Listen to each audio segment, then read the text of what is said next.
The important thing here is that I'm not hungry right now in the present moment because of an action that just took place in the past. That is when we use the present perfect.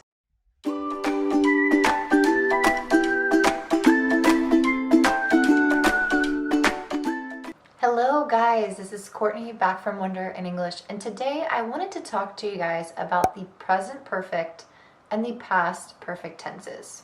Let's get started. So the present and past perfect tenses are made up of a past participle and the verb to have in some form. So if it's the present perfect, it would be has or have and the past participle, and if it's the past perfect, it will be had and a past participle. So what is the past participle? Well, it's not always the same as the past simple tense. I'll give you an example where it is the same. For the word finished. Yesterday, I finished my homework. That's good. That's the normal past simple. And it's also the same in the past participle form. So I could say, he was finished, or he had finished his homework. And it's the same exact spelling, it's the same exact word. But don't be confused because sometimes it's not the same. For example, let's take a really simple one, like the verb be. In the past tense, it's was or were, but in the past participle, it's been. I had been, not I had was. So I'm sure you guys already know that, but I just want you to keep that in mind so that you don't make mistakes in the future. Okay, so the present perfect tense is something that we use when we want to put emphasis on the importance of the present moment, even though the action has at least started, maybe finished, but at least started in the past. So we like to use the present perfect to talk about some action that started in the past, but also continues on in the present moment. So I have lived in Florida since I was 3 years old. I'm using the present perfect here because I still live in Florida. If I already moved, then I would say I had lived in Florida from ages 3 to 5, and then I moved to Wisconsin. So since is the trigger word in this case that lets us know that we should use the present perfect. But since doesn't always use the present perfect. We know that we have to use it because we know that we still live in Florida and that action started in the past. The second way that we can use the present perfect is talking about actions in the very, very recent past, so recent that it's somehow important in the present moment. For example, I have just eaten dinner. If someone asks me if I want to go out to eat, I say I can't, I've just eaten dinner. The important thing here is that I'm not hungry right now in the present moment because of an action that just took place in the past. That is when we use the present perfect. We also use the present perfect when we're talking about a time period that hasn't finished yet and an action that is taking place during that time period. So for example, this week, let's say it's Tuesday today, this week isn't over yet. And yesterday I went to the movies.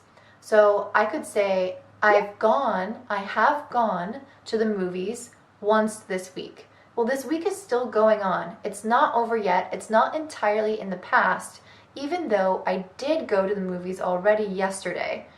But it means that I could probably still go again on Friday, and then I've gone to the movies twice this week.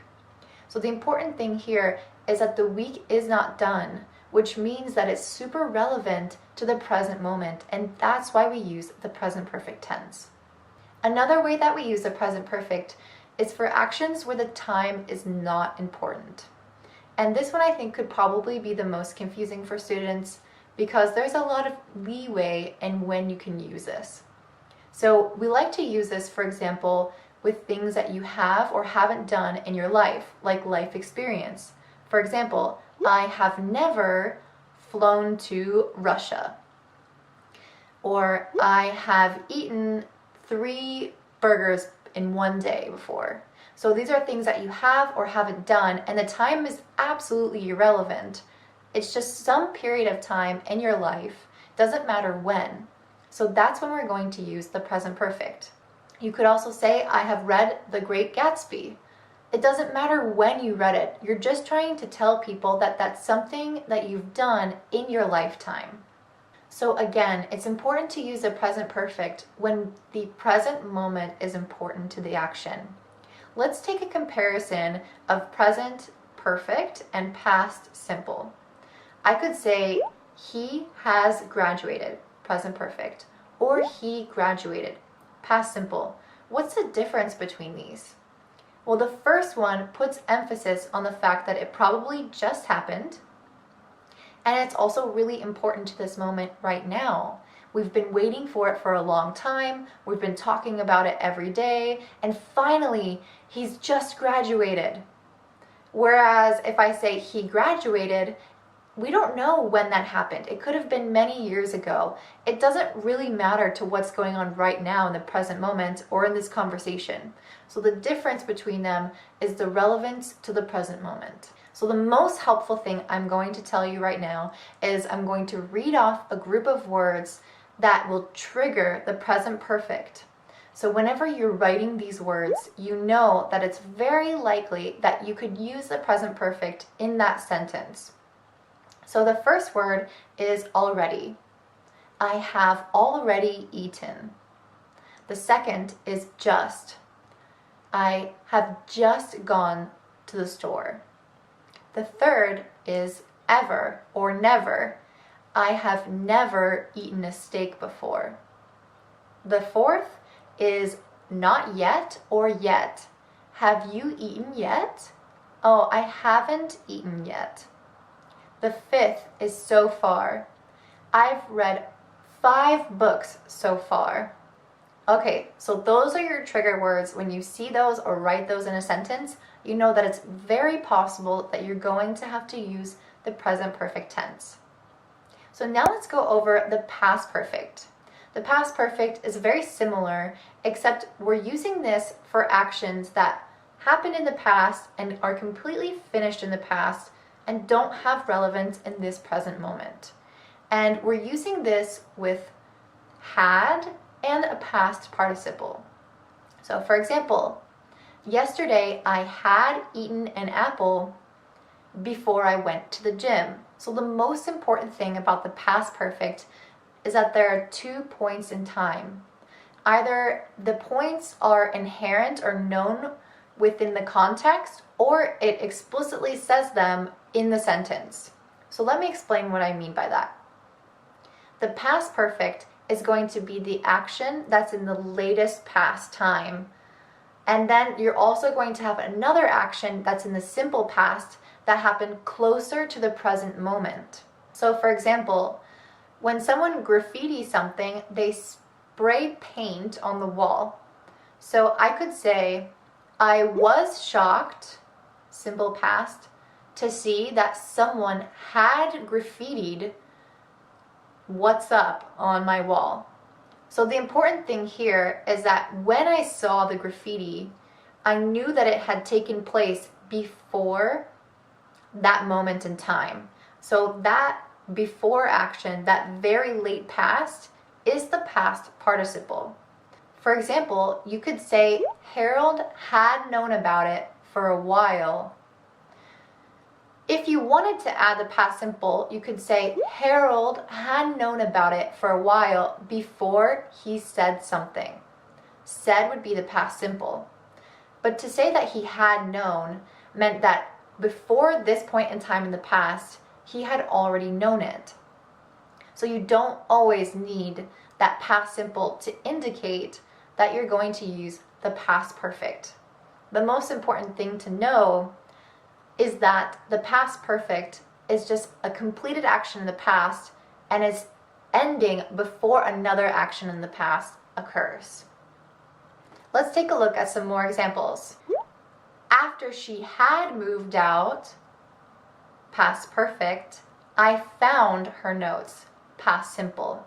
So it doesn't even have to be in a very specific order. You can flip-flop them. You can use the past perfect first, or you can use the past simple first. The important thing is, in your mind, is this happening before another action in the past?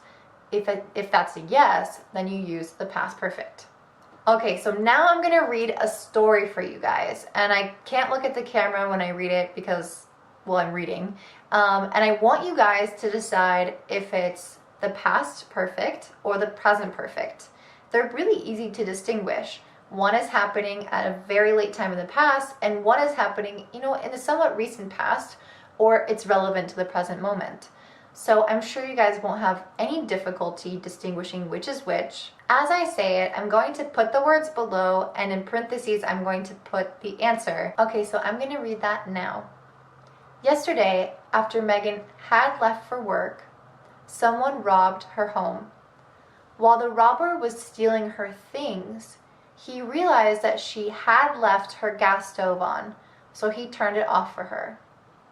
Before Megan went home that day, she called her little brother and said, "I was thinking about going out to dinner. Have you and Mary eaten yet?" Her brother replied, "No, we haven't eaten yet, but we have already been out to eat twice this week, so I'm not sure we can afford to go a third time." Megan was upset for a moment, but she replied, "That's okay. I hadn't thought about how much I've spent on food lately. I guess I should save money and cook from home too." After they hung up, Megan drove home and quickly realized she had been robbed.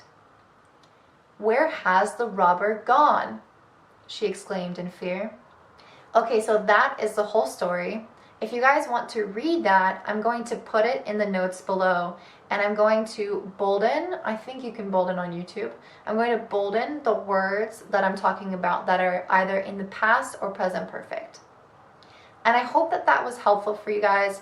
This show was specifically dedicated to Thais.